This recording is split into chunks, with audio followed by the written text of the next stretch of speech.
Welcome back to Out of the Park Baseball 25. 486, that is our season score. 500 is about average, so this is an average score, foolish. Let's check out on some of the feedback from our owner. Let's find it. Our new budget is $120 million, which I think is a nice boost for us. I think we were at $100 million last year, so we'll be able to reinvest some of this money, not just in players, but in things like my scouting budget, my player development budget, of course, my draft budget. We've learned about that, and the international free agent budget. So the international free agent class is out. We'll be able to add some young new talent to our minor league system soon. Our goals don't suck completely, which I would say we didn't do last year. We managed to not suck. Upgrade at first base, increase attendance, building the minor league system, increase fan interest. There we go. Salary arbitration. I've got some decisions to make here. Paul Blackburn is not a difficult decision. We will give him his ARB estimate, which is about $4.7 million. He is a key to this team. We need him for the innings. He gives us quality innings.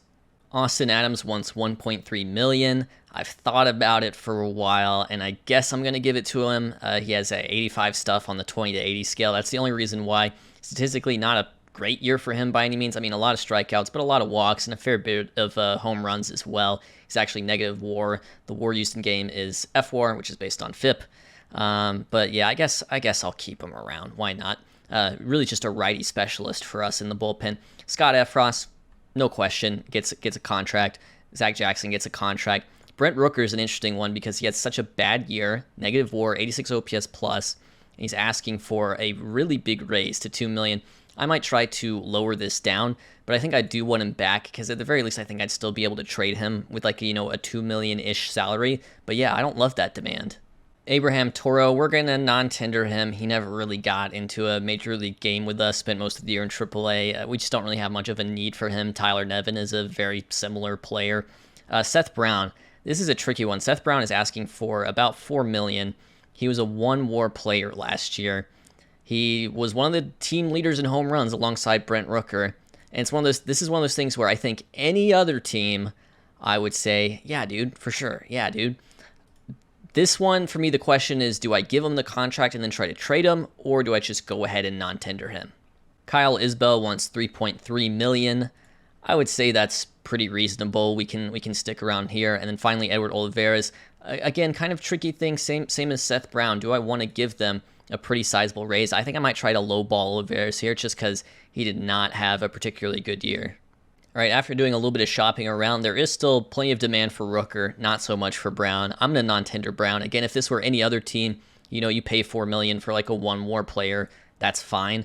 We've got to use our money really smart. So let's non-tender Seth Brown. Sorry about that, Oakland A's fans. And as far as pending free agents go, Sandy Leon is our only real pending free agent. Trevor Gott is as well, I guess, but he did not pitch for us all year. Torn UCL, Tommy John surgery. Sandy Leon served an important role as our captain and backup catcher. If we don't pick him back up, we will basically want to find someone to serve the exact same role.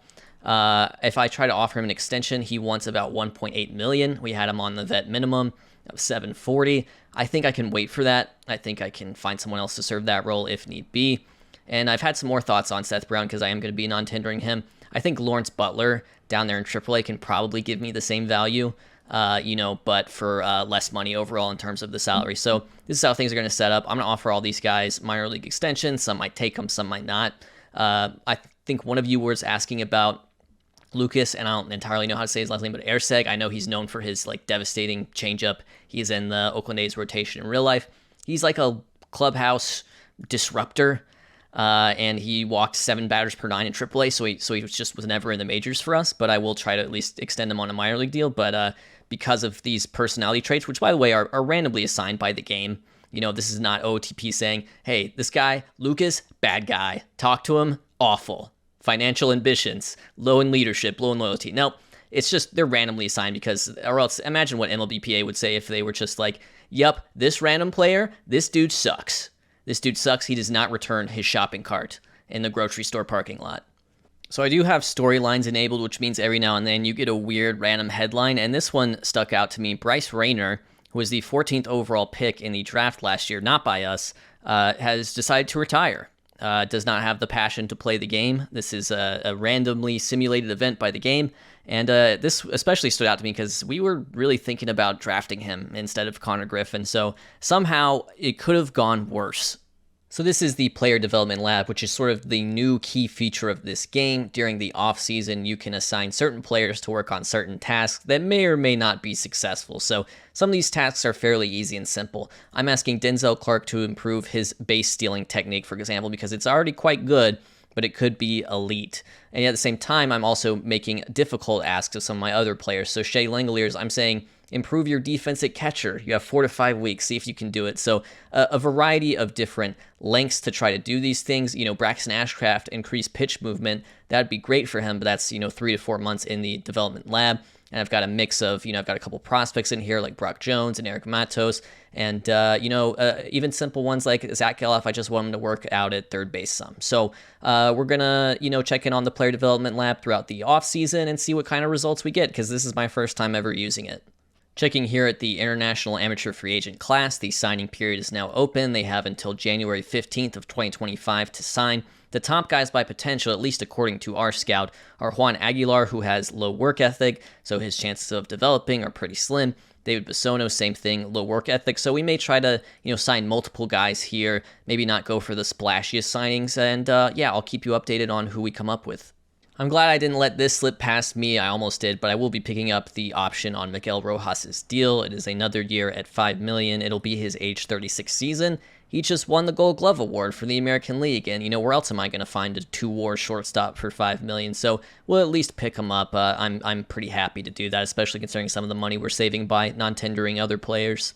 Here are your Gold Glove winners. We do get one with Miguel Rojas. Here for the National League, same thing.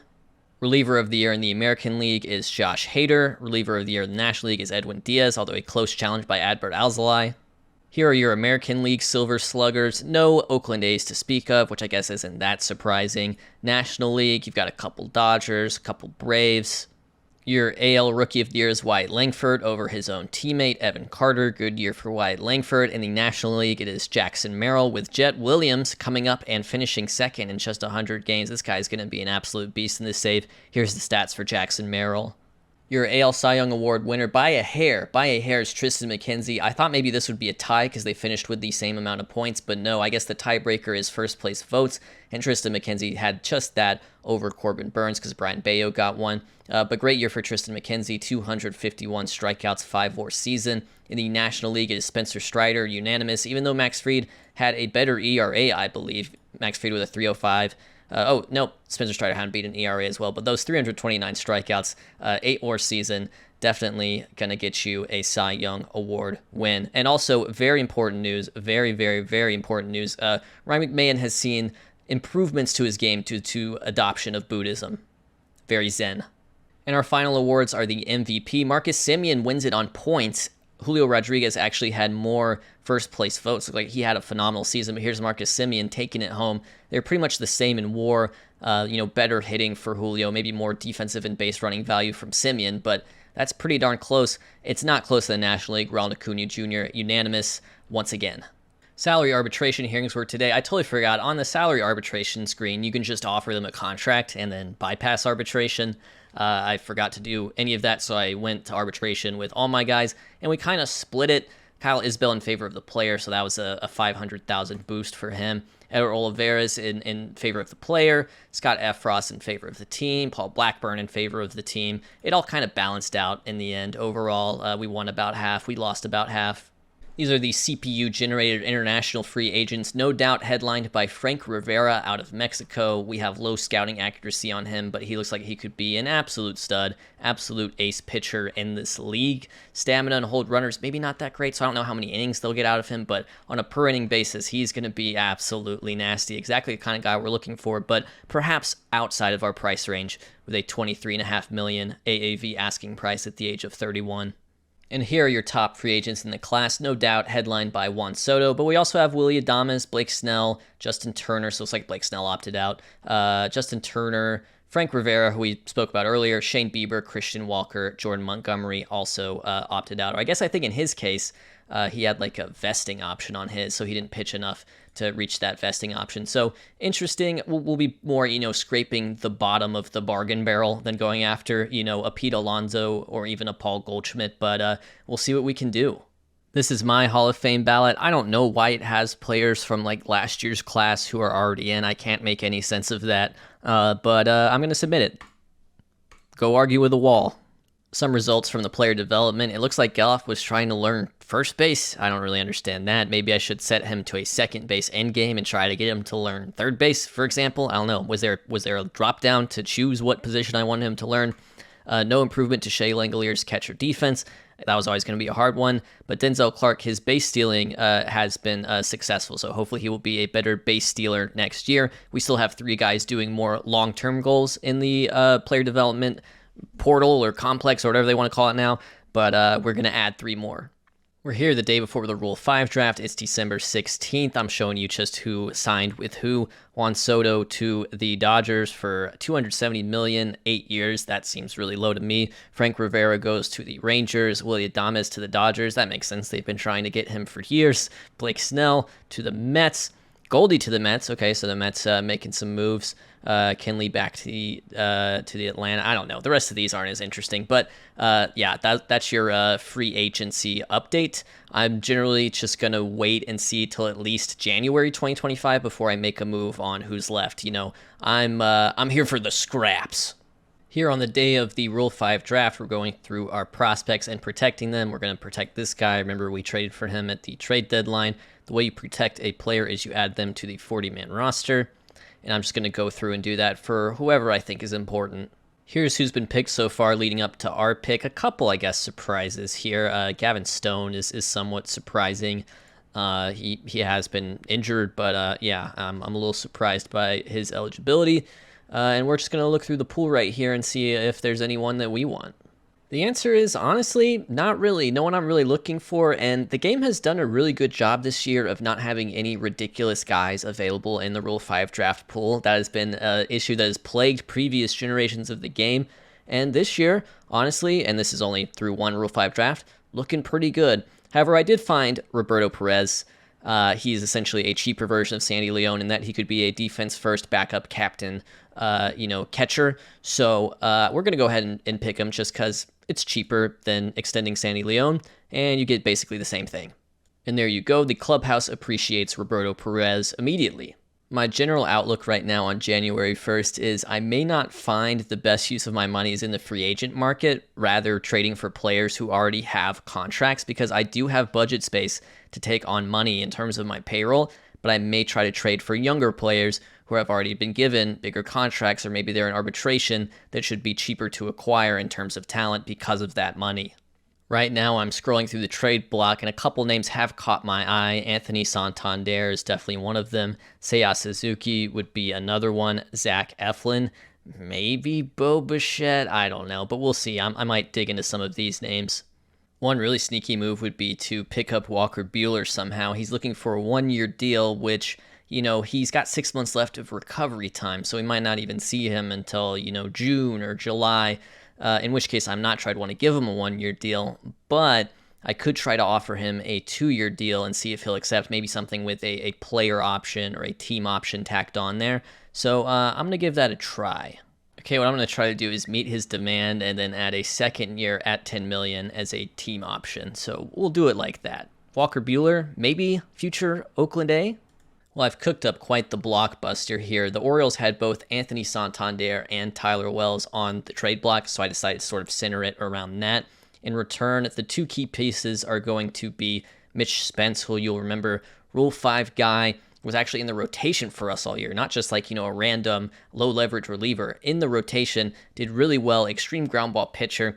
I kind of think he is the product of our defense, if anything, so he may be due for some regression on another team. We'll just have to see. And, of course, Brent Rooker, probably the most, well-liked Oakland A, I would have to say, so I feel bad about that. But in my defense, guys like Anthony Santander, their popularity will bring fans to the ballpark compared to Brent Rooker. That's just based on what the game is saying. He is locally insignificant.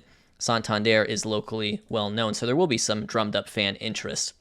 There's also some prospects in this deal, so we should get to that. Carlos Perez is just a depth catcher. He's nothing.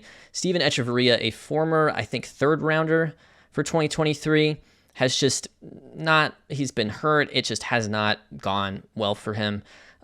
His ratings do not look particularly enticing to me. He has low work ethic. He has low intelligence. He's not a good fit for what we're looking for. So I have no problem getting rid of him. And then Cole Miller is also a starting pitching prospect who honestly may have more upside. He's only 19. Let's see, he was fourth rounder. So we're trading our third and fourth rounder. I didn't draft these players. These players were drafted by the team in real life. But in return, I really like the prospect package we're getting. We're getting Enrique Bradfield, who was, I think, their first rounder back in 2023. We love the 75 outfield range. We'll put up with the fact he's not going to hit any homers. We love 75 outfield range, and we love the fact that he's going to be a monster on the base pass. And then Silas Arduin, I don't know, but I've had an eye on him for a while now. Good defensive catcher, has some ability to hit, some patience at the plate with that eye. To me, this is a no-brainer, especially with I've managed to negotiate the Orioles into covering a lot of Anthony Santander. So this is his extension right here. And we're going to get most of it covered to the point that we're only losing $5 million off of this deal. So we get a set and forget corner outfielder. Tyler Wells probably joins the rotation, take Mitch Spence's spot. And this is the trade we're going to do. January 1st, 2025, a new look for the Oakland A's. With Rooker gone, and honestly, I'm sorry, Rooker's gone. We gave him a shot. He was sub-replacement level, 85 OPS plus, negative .7 WAR. I decided maybe it'd be smart to try to get Pete Alonso, but I kind of biffed the negotiations with him, and he's ended up signing with San Francisco for honestly cheaper than I was offering in the first place. So we definitely need a power bat. I'm thinking a righty first baseman power bat to replace Rooker, and I'll see what I can do to make that happen. Walker Buehler likes our offer, so that's good. We're still looking for a righty power bat. I've identified Miguel Sano, Teoscar Hernandez, and Marcelo Zuna potentially as fulfilling those roles. And we're also going to take a look at Jorge Polanco to potentially play second base for us, which would kick Geloff over to third and kick Malone into a utility role. But I'm not totally sure if I'm going to do that yet. Nick Ahmed is also a free agent, and he sort of represents a slightly better, potentially cheaper version of Miguel Rojas. So I'm going to look into trading Rojas. We'll just have to see what kind of offers are out there. If it's not any good, I probably just won't bother. So I have actually found quite the trade. The Padres were the main team interested when I shopped them, and I'll have to cover 75% of his $5 million option, and also include this prospect who actually was in a trade that I did off-screen right at the end of the trade deadline. And that was a trade involving Scott Alexander, who had been our successful setup man to that point. But we got in return this guy, Cesar Yanquiel Hernandez, center field prospect. We have center field prospects like this of this caliber already in the system. He's a little bit redundant. In return, what do we get? We get the righty power bat. That's exactly what I'm talking about. This is Joshua Mears, who was the 66th ranked prospect in the game. 65 power, 70 potential. Not going to make a lot of contact. Probably going to strike out a lot. He may start the season on the opening day roster, or we may, give him a shot in AAA. He hasn't played in AAA yet, but we get the righty power bat that we need and that we want, and I'm excited about that. So we're going to complete this trade and then turn around and try to sign Nick Ahmed to serve the same role as Miguel Rojas.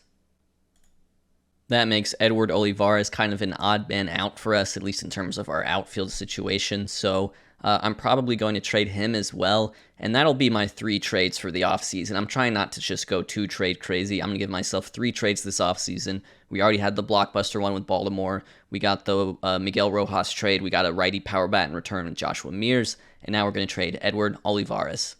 Walker Buehler has signed a 2-year deal with us. I'm excited about that. He won't be back until June or July. I don't know why the clock on his Tommy John starts when the save starts, if that makes sense, because, he was close to getting back last year in 2023 in real life, and he should be back in 2024. I know he's had some setbacks and things have gone slower than he's wanted to, but it's weird that they've set it so that his clock begins on March 5th, 2024, but that's not when he had the surgery.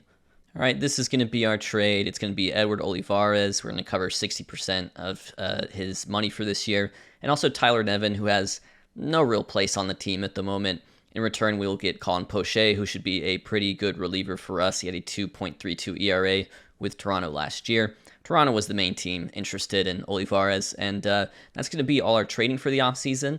But it's now January 15th. which means the international window has opened so that we can, try to get some young international amateurs and really bolster the talent in our minor league system. January 20th, we have our first international signing. That's going to be Trent Colcott, an Australian catcher, high intelligence, decent enough defensive ratings, and some good power potential in particular with 60 power potential. We'll just have to see how he fills out. By the way, $1.5 million is what we paid, so we still have about $3 million left in terms of our overall international free agent budget. Luis Valenzuela is one guy we've been going after, but he's kind of gotten too pricey for us. At the absolute top of the range, what you need to do is basically just bid your entire budget on that one player, and then you get that one player, and that's it. I have chosen not to do that, so I'm going to try to spread it out a little bit more. Here are your Hall of Fame voting results, which are just weird. Todd Helton gets in. That's not weird. He's already in, though. He was in 2024. Ichiro's in, but only 75%. Beltre not in, and Billy Wagner dropped. Billy Wagner, I did not fill out on my mock ballot. That's just because I guess I missed him. There's a lot of names on that list. Sorry. For reasons somewhat beyond my understanding, nobody wants Max Scherzer, so I will gladly offer him a contract if this is what he is looking for. Let's go, you know what, let's go 2 years, and I'll give you $3 million each year, with one of those being a team option. He's 40, but we do technically still have a spot open in our rotation, with Walker Buehler not going to be back till later this summer. So we've signed Scherzer, and this is good because it increases the fan interest. So when you sign a big-name player like that, the fan interest increases. I think that's one of our goals in the first place, and hopefully attendance goes up, and then hopefully our budget goes up. February 13th, we've hit spring training, and we are still negotiating with a few international amateurs. But in the meantime, I'm just going to go through free agency, sign some guys to minor league deals, and just generally try to bolster the depth of our system. So that we can have some good organizational depth that may be called upon at some point during this season. So as you can see, we've signed about 20 guys to minor league deals, but in the international amateur news, which is probably way more consequential, we have signed Julio Ledesma, who is just a balanced center fielder in terms of his projected ratings. We've got him for 2.4 to about $2.5 million. And then the rest of our budget did go to Luis Lazo, who is a catcher.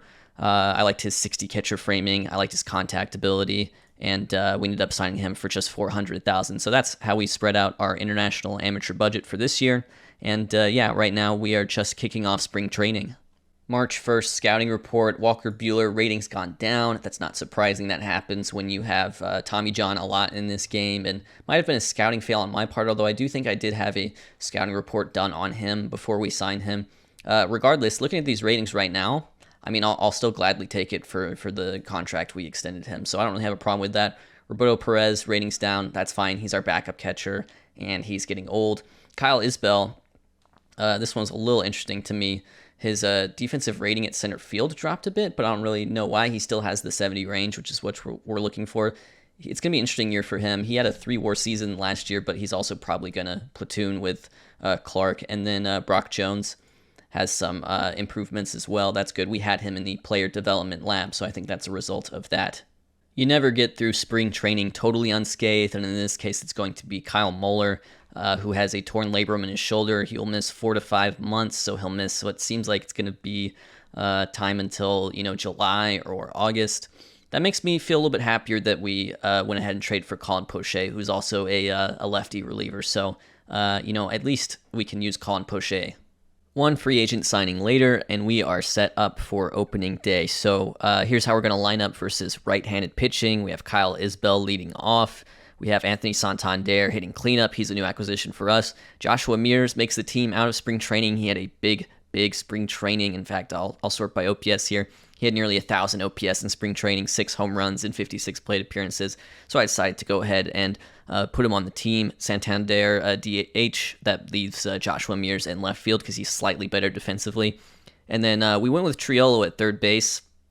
Brendan Malone, you'll recall, was up later in the year playing second base with Galoff playing third. I ultimately decided, with Triolo, we keep our sort of defensive expertise intact. If he struggles at the plate again, then we will seek an alternative in the form of Galoff third base, Malone second base, but Malone is in AAA for now. And then Nick Ahmed, also a new acquisition, will play shortstop. Denzel Clark here and Lawrence Butler. Lawrence Butler also made the team out of spring training. will trade places in right field versus right-handed pitching. Butler does have the platoon advantage, but Clark, I think, just has the better player advantage, if that makes sense. He's a better defender, although Butler is certainly no slouch. Versus lefties, Triolo leads off, Geloff second base, and I guess the biggest difference here is the fact that Clark will play center. So we're going to bench Kyle Isbell versus lefties, but lead him off versus righties.